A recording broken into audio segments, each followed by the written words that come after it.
Olá a todos. É com muita satisfação que participo do Festival de Conhecimento da UFRJ no ano em que essa instituição faz 100 anos. Eu fui aluna de graduação e pós-graduação desta casa e hoje faço parte do corpo docente dessa grande instituição. Parabenizo a todos os organizadores do evento. Eu vou fazer a apresentação do meu e-book do projeto de extensão no qual eu coordeno.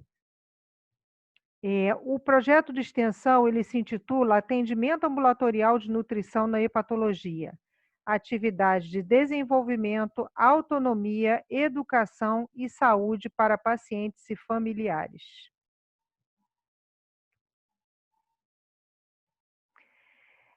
A apresentação do projeto de extensão, eu trouxe para vocês aqui um resumo do projeto para vocês possam entender, então, o projeto no qual o e-book está inserido. O projeto ele contempla uma ação conjunta do Instituto de Nutrição e do Serviço de Hepatologia do Hospital Universitário Clementino Fraga Filho. A abordagem ela é multidisciplinar, promovendo o envolvimento, a cooperação, a integração entre docentes, alunos e técnicos administrativos na área de nutrição, gastronomia, medicina e farmácia, todos trabalhando em ação conjunta. Tem como sujeito da ação indivíduos atendidos no ambulatório de fígado e seus familiares, visando sempre a melhoria da qualidade de vida da população usuária e estendendo a seus familiares. As ações viabilizadas nesse projeto são típicas da tríade ensino, pesquisa e extensão multidisciplinar e potencializa a prática extensionista da UFRJ, sendo então oferecidas vagas regulares no SIGA para os alunos de graduação. Agora eu irei partir para a apresentação do e-book. Esse e-book foi desenvolvido pela equipe integrante do projeto. Essa é a capa do e-book, Coronavírus, Orientações Nutricionais para Pacientes com Doença de Fígado. Esse e-book ele foi preparado com muito carinho pela equipe de nutrição do Ambulatório Multidisciplinar de Fígado, do HUCFF, e é destinado aos pacientes atendidos nessa unidade, mas também a todos os pacientes com doença hepática e seus familiares. Como organizadores desse e-book tem eu, professor Wilson Arantes Ferreira Pérez, que sou professora associada do Instituto de Nutrição Josué de Castro, da UFRJ, e a nutricionista Tatiana Pereira de Paula, que é nutricionista do Serviço de Nutrição e Dietética do HUCFF. Essa é a nossa querida equipe de colaboradores. Aqui nós temos nutricionistas e alunos extensionistas. Temos a Alicia Soares, o Rafael Salles, Amanda Ferreira, Roberta Matos, Ive Januzzi, Tatiana de Paula, Manuela Smith, Viviane Freitas, Maria Fernanda Pio e eu, Wilson Arantes. O nosso e-book ele foi dividido em 7 capítulos, então iremos falar um pouco sobre fígado e Covid, sobre higienização de alimentos. No capítulo 3, importância da hidratação adequada. Depois falaremos de chá, Covid-19 e fígado, nutrição e imunidade, mitos e verdades. E o capítulo 7, ele é de referências. Bom, falando um pouco de fígado e Covid-19, a pandemia da Covid-19 é causada pelo novo coronavírus, também conhecido como SARS-CoV-2. E a entrada do vírus nos órgãos depende da presença de uma proteína na superfície da célula, chamada enzima conversora de angiotensina 2, ECA2. Essa proteína ela está presente em vários órgãos, além do pulmão. Dentre eles, essa proteína receptora ela encontra-se no fígado e no sistema biliar. Desse modo, o fígado ele é um órgão-alvo em potencial para a infecção pelo novo coronavírus. Não se sabe ainda se pacientes com hepatite viral B ou C podem ser mais suscetíveis à lesão hepática pelo SARS-CoV-2. Pacientes que já apresentam cirrose hepática, câncer hepático, doenças hepáticas autoimunes e uso de medicamentos imunossupressores e aqueles pós-transplantados, esses possuem um risco aumentado de complicação pelo Covid-19, segundo a Associação Americana de Doenças do Fígado. Embora não se tenha dados sobre o impacto da doença hepática gordurosa não alcoólica, que é popularmente conhecida como a gordura no fígado, dentro da pandemia do Covid-19, Deve-se considerar que pacientes que possuem a gordura no fígado usualmente apresentam obesidade, diabetes e hipertensão, que são sim considerados fatores de risco para as complicações do Covid-19. Por isso, é muito importante seguir as recomendações da Organização Mundial de Saúde. Falando um pouquinho do sistema de detoxificação do fígado, o fígado ele recebe uma grande quantidade de substâncias tóxicas, também conhecidas como xenobióticos, que são advindas do meio externo. Durante toda a vida, o fígado recebe mais de 25 toneladas de comida, e essa comida contém essas substâncias estranhas, esses xenobióticos, que podem ser os contaminantes, conservantes, corantes alimentares, assim como agrotóxicos. Além disso, o consumo de água contaminada por metais pesados, medicamento de uso prolongado sem indicação médica, consumo de bebidas alcoólicas e drogas de um modo geral vão contribuir para a toxicidade no fígado. O fígado é o principal órgão responsável por detoxificar, ou seja, eliminar essas substâncias tóxicas estranhas ao organismo. E no fígado, essas reações de detoxificação, elas ocorrem em 3 fases. Na fase 1, várias enzimas do fígado, que são conhecidas como enzimas do citocromo P450, biotransformam esse composto tóxico, fazendo modificações químicas na molécula, que vai resultar, então, numa outra substância química. Nas reações de fase 2, essa toxina ela é preparada para ser conjugada ou unida a outras substâncias, para então ser eliminada do organismo. E na fase 3, a substância já modificada, ou a ex-toxina, ela vai ser transportada para ser excretada no organismo, sendo mecanismos normais de excreção urina e bile. Uma forma de se evitar essa carga tóxica ao fígado, esse grande trabalho de detoxificação, é evitar o consumo de alimentos industrializados e de alimentos que contenham aditivos alimentares. É muito importante olhar o rótulo, alimentos que contenham corantes, aditivos alimentares, assim como alimentos produzidos pela indústria. No entanto, o consumo regular de uma alimentação natural e saudável, que contenham substâncias antioxidantes, tais como vitamina C, vitamina E, beta-caroteno e selênio, além do consumo regular de vegetais crucíferos, tais como brócolis e couve-flor, consumo regular de fibras e frutas cítricas, são medidas fundamentais para que ocorra o funcionamento adequado dessas enzimas de fase 1, 2 e 3, que vão promover a detoxificação hepática. O capítulo 2, ele trata de higienização de alimentos. Uma dica muito importante é não esquecer durante a pandemia de higienizar os produtos que compramos embalados, tão logo se chegue do supermercado. Limpá-los com um pano limpo e álcool em gel antes de guardá-los no armário, na despensa, de maneira a minimizar os riscos de contaminação por vírus e bactérias. Então, como passo 1, lave bem as mãos e certifique-se de que os utensílios utilizados para a higienização dos alimentos estão limpos. Parte 2, retire as partes estragadas e machucadas de frutas, legumes e verduras. Lave os alimentos em água corrente, retirando os resíduos mais grossos. Com auxílio de uma escova, passe sabão neutro na superfície das frutas, legumes e verduras. Retire o sabão em água corrente. E aí está na hora do hipoclorito de sódio. É muito importante, então, colocar essas frutas, legumes e verduras de molho no hipoclorito de sódio, atendendo, então, à explicação do uso do produto que contém na embalagem. O tempo de molho serão de 20 minutos. Depois disso, lave bem os alimentos com água corrente, lavando bem mesmo. A etapa final é secar esses alimentos com um pano limpo. O objetivo dessa etapa é aumentar o tempo de vida útil do alimento.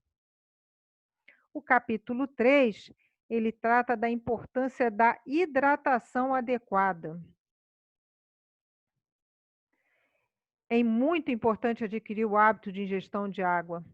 Não apenas consumir água quando sentir sede, pois a sede já é um sinal de déficit de falta de água no corpo. De um modo geral, recomenda-se uma ingestão hídrica por dia de 2 litros de água, salvo em situações de insuficiência renal crônica e insuficiência cardíaca. No entanto, em situações onde o gasto de água está aumentado, como suor intenso, diarreia e vômitos, é preciso aumentar a ingestão de líquido acima de 2 litros. E qual uma maneira da gente avaliar o nosso estado de hidratação? É ficar atento à coloração e ao volume da nossa urina. Ao observar que está urinando em menor quantidade ou que a coloração da urina está amarelo escura, é um sinal de que a hidratação não está adequada e, portanto, é muito importante aumentar a ingestão de água. Então, ao mesmo tempo, evitar que se ocorra a sensação de sede, porque a sede, como já falei, é um indício de falta de água no organismo. Com relação aos chás durante a pandemia do Covid-19 e a saúde do fígado, a gente observa que na internet existem listas compartilhadas que contam que alguns chás naturais podem ser eficazes contra o coronavírus, mas essa informação ela não é verídica. Algumas ervas já possuem comprovação de toxicidade hepática e devem ser evitadas por pessoas que têm um problema no fígado, que têm alguma doença hepática. Dentre essas ervas, nós destacamos o chá verde, a unha de gato, valeriana, sene, espinheira santa, confrei, cáscara sagrada, cavalinha, erva de São Cristóvão e cava-cava. Quais outros chás que não apresentam risco à saúde do fígado? São aqueles chás mais populares, como erva cidreira, erva doce, camomila, gengibre, os chás à base de frutas, como maçã, abacaxi, frutas vermelhas, limão. Esses realmente não oferecem perigo à saúde do fígado. Falando um pouquinho de nutrição e imunidade, eu vou apresentar para vocês alguns nutrientes que estão envolvidos com a resposta imunológica adequada do nosso corpo. Uma das funções do nosso sistema imune é distinguir as células e moléculas que são próprias do nosso organismo das que não são próprias, como, por exemplo, vírus, bactérias e outros micro-organismos, que podem invadir o nosso corpo e causar doenças. Para que essas células defensoras elas atuem de maneira correta, elas necessitam de alguns nutrientes. Falando do primeiro deles, destacamos a vitamina A. Em condições normais, 50 a 80% da vitamina A é armazenado no fígado. Sem dúvida, o fígado é o maior armazenador de vitamina A no nosso corpo. Por isso, também já podemos perceber que o fígado é uma excelente fonte dessa vitamina. O retinol e alguns carotenoides são os principais compostos que se encaixam no grupo da vitamina A. Nem todos os carotenoides eles são biotransformados em vitamina A, mas, por exemplo, o beta-caroteno, que é um carotenoide bastante abundante, ele é biotransformado em retinol. Sendo que o retinol, ele é encontrado na sua forma pré-formada, ele é encontrado somente em alimentos de origem animal, e os carotenoides em alimentos de origem vegetal. Como eu falei para vocês, nos alimentos de origem vegetal, o beta-caroteno é bastante abundante, e ele é transformado em retinol. Uma maneira de nós reconhecermos as frutas e vegetais que são ricos em carotenoides é lembrar que a cor amarelo, alaranjada e os vegetais verdes escuros são excelentes fontes. Então, destacamos o fígado, o leite e derivados, o ovo de galinha, o ovo de codorna, cenoura, espinafre, brócolis, couve de bruxelas, tomate, ervilha, mamão, repolho, laranja, abacate, melancia, couve, acelga e beterraba. Um outro nutriente muito importante para a saúde do sistema imunológico, talvez o mais famoso, é a vitamina C. Ela é uma vitamina hidrossolúvel, ou seja, ela é solúvel em água, e ela faz parte da primeira linha de defesa do nosso organismo, principalmente porque ela apresenta uma função antioxidante de fase aquosa. A vitamina C ela é capaz de varrer os radicais livres presentes no nosso organismo e impedir que eles reajam com nossas células, evitando assim a sua oxidação e muitas vezes morte celular. Além disso, a vitamina C tem uma importante capacidade de regenerar a vitamina E. Então, é muito importante o consumo adequado de vitamina E e vitamina C conjugada. A vitamina C está presente internamente em algumas células do sistema imune, como leucócitos e linfócitos e neutrófilos, e é rapidamente mobilizada quando surge alguma infecção.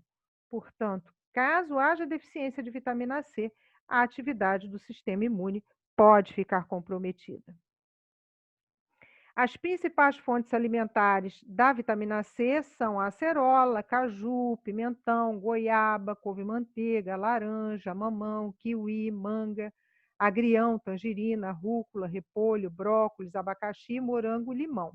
Lembrando que é muito importante o consumo desses alimentos na sua forma in natura. Quanto mais fresco o alimento, melhor, porque conserva-se melhor a vitamina D, a vitamina C. Então, agora sim, falaremos da vitamina D. A vitamina D, ela tem sido considerada por vários pesquisadores, não apenas uma vitamina, mas sim um hormônio. Ela, além das suas funções vitais, além da necessidade de ingerirmos ela pela alimentação, ela é produzida no nosso corpo. E a produção da vitamina D se dá pela exposição do nosso corpo aos raios ultravioleta de radiação B do sol em nossa pele. Por isso é muito importante tomar sol diariamente, de pelo menos 20 a 30 minutos ao dia. Dentre as fontes alimentares de vitamina D, nós temos o óleo de fígado de peixe, o atum, o salmão, o bacalhau, a cavalinha, os ovos de um modo geral, leite integral e seus derivados. Com relação à vitamina E, ela é uma outra vitamina muito importante para o sistema imune. Ela é lipossolúvel, ou seja, ela não se mistura na água e sim na gordura. E por isso que normalmente nós encontramos a vitamina E em alimentos que são fonte de gordura. Estudos demonstram o papel da vitamina E na modulação da resposta inflamatória. Quando a vitamina E está presente em quantidade adequada, a resposta inflamatória ela é controlada. E uma resposta inflamatória controlada é muito importante para que reduza o dano ao nosso corpo. E ela é um importante antioxidante de fase lipídica, protegendo as nossas membranas celulares da peroxidação. Como nós falamos, as principais fontes da vitamina E são as fontes que contêm gordura. Então, os óleos vegetais, de um modo geral, são boa fonte, por exemplo, o azeite de oliva, o óleo de soja, o óleo de girassol, dentre outros, o amendoim, o abacate, a castanha de caju, castanha do Pará, as nozes, semente de abóbora, semente de girassol e germe de trigo. Muita atenção deve-se ter à temperatura. Acontece que quando o óleo ele é utilizado para fritura, a alta temperatura acaba destruindo uma parte da vitamina D, da vitamina E. Então, dê preferência ao consumo em temperatura ambiente. Então, o azeite seja acrescentado na salada, ou que esses óleos sejam utilizados no máximo em refogado e não em fritura, que alcança uma temperatura muito alta. Outro micronutriente bastante importante para o funcionamento do sistema imune é o zinco. A carência desse micronutriente pode afetar algumas atividades responsáveis pela defesa do nosso organismo, como, por exemplo, ocorre o aumento da produção das espécies reativas de oxigênio, aumentando então a oxidação. Isso pode causar danos para as nossas células e aumentar a suscetibilidade às infecções virais de um modo geral. Então, das principais fontes alimentares, nós destacamos as carnes bovinas, peixe, crustáceos, aves, leites e derivados, como, por exemplo, os queijos, ovos, cereais de grão integral, germe de trigo, oleaginosas, as sementes e as leguminosas, como os feijões. O selênio é um outro micronutriente bastante importante para o funcionamento adequado do nosso sistema imune. Ele é um mineral e é muito conhecido pela sua capacidade antioxidante. Ele faz parte, ele participa da estrutura de uma enzima chamada glutationa peroxidase, que é um antioxidante endógeno.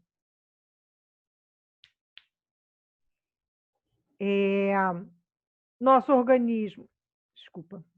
Então, o selênio, ele é muito importante que esteja presente, ele está presente nas oleaginosas, que é uma fonte importante desses nutrientes.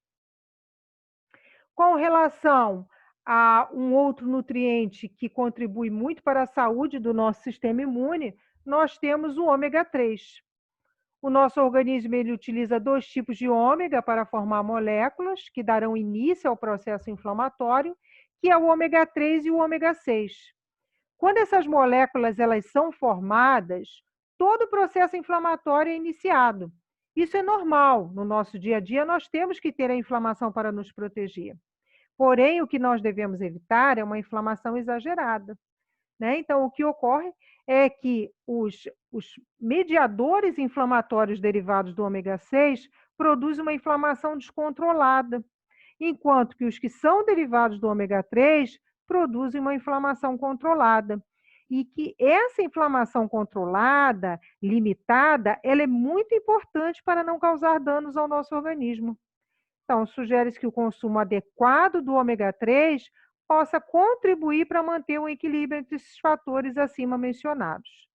A recomendação da Organização Mundial de Saúde para a relação, né, de consumo ômega 6 e ômega 3 é de uma relação 5:1, né? Então, que tenhamos 5 proporções, né, em termos de proporção de ômega 6 para 1 de ômega 3. E isso é possível via a alimentação.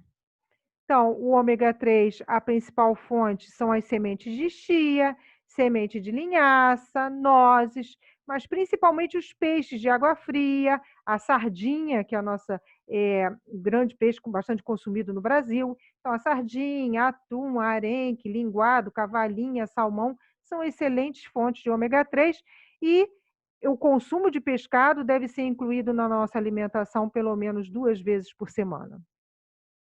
Um outro grupo de nutrientes bastante importante para o sistema imune são as fibras, né? As fibras, elas são um tipo de nutriente presente nos alimentos e que nós não possuímos a capacidade de digerir as fibras.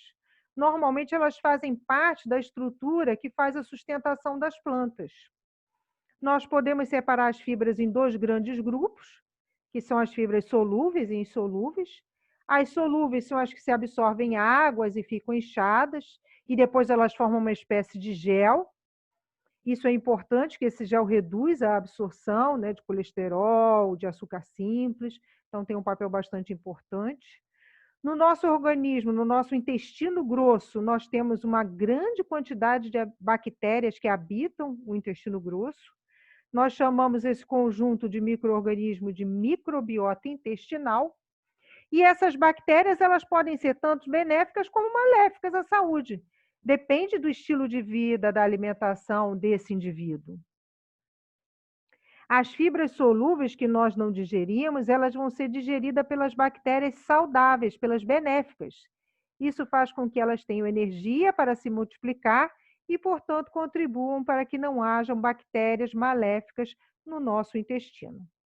Além disso, o resultado final da digestão dessas fibras solúveis é a produção do ácido graxo de cadeia curta, que é um tipo de gordura que essas bactérias produzem a partir da fibra e lançam de volta ao intestino, sendo um alimento muito importante para as células intestinais, para os enterócitos.